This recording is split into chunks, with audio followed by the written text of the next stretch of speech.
আমার একটা হিসাব মানে মতামত, আমার মতামতটা কইতেছি। আইনের আর জানি কি মতামত কইরফে না। যেই পুরুষে নাকি গড় স্ত্রী থইয়া বা পরিবার থইয়া অন্য মহিলার সাথে হুষ্টি নুষ্টি করে, পিরিং পারাং করে, লাভ মিরিজ কুট মিরিজ গট মিরিজ করে, এই পুরুষের একটা ডাইরেক্ট মিশিং কাইটারান লাগে। আইনারা মতামত জানাইবার।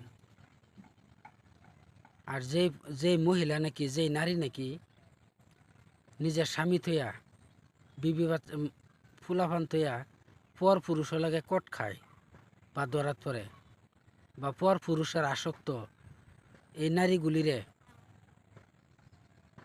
একটা বড় চশমা নামে দেয় 2-4-5 কেজি মহিষের গুড়া গুলিয়া পরে তার একেবারে উবস্তর ল্যাংডা কইরা বাদে বয়াতুন। বিচার আমার এইটা, আমার মতের বিচার এটা। আইনার আর জানি কি মতামত কমেন্টও জানাইবেন।